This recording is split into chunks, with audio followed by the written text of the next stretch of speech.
ابھی تھوڑی دیر پہلے اپنے کچھ نوجوان ساتھیوں سے کہہ رہا تھا کہ مجھے اتنا دکھ ہوتا ہے یہاں آ کر، ایک خوشی بھی ہوتی ہے، ایک دکھ بھی ہوتا ہے. میں دنیا میں بہت جگہ جاتا ہوں، بہت زیادہ میری قسمت میں دنیا بھر میں، ملک بھر میں گھومنا لکھا ہے ابھی تک. تو اس کے باوجود میں یہ بات دیکھتا ہوں کہ جو ایمانی صلاحیت، جو روحانی استعداد اے کشمیر کے نوجوانوں تمہارے اندر ہے، وہ بہت کم جگہ دیکھنے کو ملتی ہے.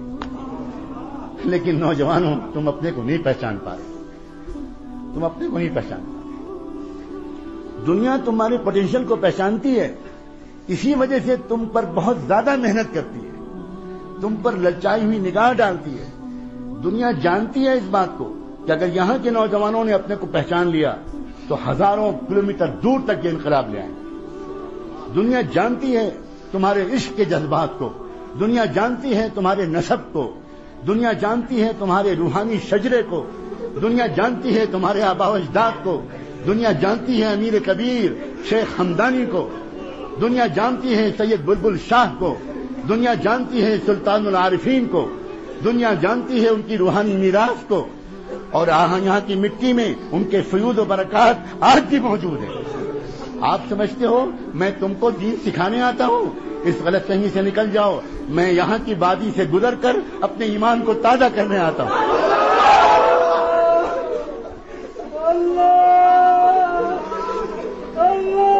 اپنے آپ تو پہچانو نوجوانوں.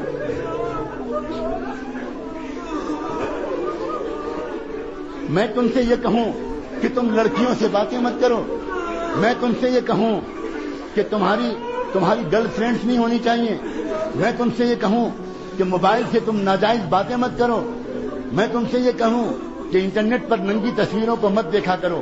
اگر میں یہ کہوں تو میری زبان کو پکڑ لینے کا تم کو حق ہے.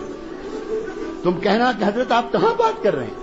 آپ ایودھیا اور کاشی اور متھرا میں بات کر رہے ہیں یا آپ وادی مقدس میں بات کر رہے ہیں؟ آپ کہاں بات کر رہے ہیں؟ اگر میں تم سے یہ کہوں تو یہ بالکل ایسے ہی ہوگا جیسے میں کسی شہزادے اور کسی کراؤن پرنس اور کسی ولی عہد کے پاس بٹھا دیا جاؤں اور مجھ سے کہا جائے کہ یہ ولی عہد ہیں اور اس سلطنت کا مستقبل ان کے ہاتھ میں ہے اور آپ کو 5 منٹ کا وقت دیا جاتا ہے، آپ اس شہزادے کو کچھ نصیحت کر دیں. تو بتاؤ نوجوانوں، میں اس شہزادے کو کیا نصیحت کروں گا؟ میں یہ کہوں گا کہ محل کی بھنگن سے عشق مت کرنا، میں یہ کہوں گا؟ وہ نہیں، اس شہزادے سے میں یہ کہوں گا کہ شہزادے معظم انصاف کے ساتھ اپنی حکومت چلائیے گا، غریبوں کے ساتھ ذرا اچھا سلوک کیجیے گا. بہت دن ہو گئے آپ کے علاقے کے غریبوں کو کوئی محبت بھرا رہنما نہیں ملا. میں ان سے یہ کہوں گا. اسی طرح میں تم شہزادوں سے، تم نوجوانوں سے یہ نہیں کہنے آیا ہوں کہ تم گندی فلمیں مت دیکھا کرو. میں یہ نہیں کہنے آیا ہوں کہ تم اپنی جوانی کو بے داغ رکھنا. میں تم سے یہ کہنے آیا ہوں اس ڈوبتی ہوئی انسانیت کو تمہارے سوا کون بچانے والا ہے؟ تم نے کلمہ پڑھا ہے محمد الرسول اللہ، تمہارے لیے تڑپے تھے محمد الرسول اللہ، تمہارے لیے انہوں نے اپنے پیٹوں پر پتھر باندھے تھے، تمہارے لیے ان کے نواسے بھوکے رہے تھے، تمہارے لیے ان کے گھر میں 2 مہینے چولہا نہیں جلتا تھا.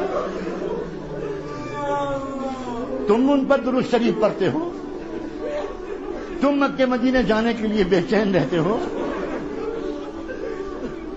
تم اور فلمیں، تم اور میوزک، تم اور گندے گانے. نہیں، مجھے آپ سے یہ کہنے کا کوئی حق نہیں. ہاں، اگر کسی عزیز نوجوان سے، عزیز میرے بھتیجے سے، میرے جگر کے ٹکڑے سے کبھی کوئی گناہ ہو گیا ہو، ابھی معافی مانگ لو. ابھی میں وعدہ کرتا ہوں اللہ معاف کر دے. بہت کریم ہے اللہ. اللہ انتظار میں بیٹھے ہیں. کہاں ہیں وہ میرے بندے جو مجھ سے معافی مانگے؟ کہاں ہیں وہ نوجوان؟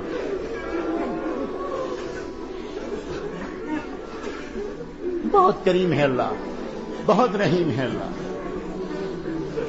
نوجوانوں، اپنے اوپر تو رحم کھاؤ، دنیا پر بھی رحم کھاؤ. دنیا انتظار میں ہے، واللہ دنیا پاک دامن نوجوانوں کے انتظار میں ہے. انتظار میں تنگ آ گئی ہے دنیا. تنگ آ گئی ہے ناچتے ناچتے گانے گاتے گاتے، سکون نہیں مل رہا ہے. یہ کبھی اس نے شروعات کی تو اس نے اسموکنگ سے شروعات کی کہ چلو سگریٹ پیئیں گے کچھ دیر کے لیے سکون ملے گا، اس سے بھی نہیں ملا. تو اس نے سگار نکالا، چلو سگار پیئیں گے وہ ذرا دیر تک چلے گا، اس سے سکون ملے گا، اس سے بھی کام نہیں چلا. چلو پھر کچھ شراب پیئیں گے، کچھ ڈرنکنگ کریں گے، تھوڑی دیر کے لیے سکون ملے گا، وہ بھی خوب پی کے دیکھ لی، اس سے بھی سکون نہیں ملا.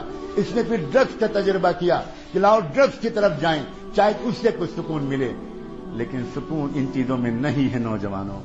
سکون تو تقوی میں ہے، سکون تو پاک دامنی میں ہے. سکون گناہ کرنے میں نہیں ہے، سکون گناہوں سے اپنے کو روک لینے. عجیب بات ہے یہ ذرا سی بات اگر سمجھ میں آ جائے نا تو پوری زندگی کا رخ ٹھیک ہو جائے.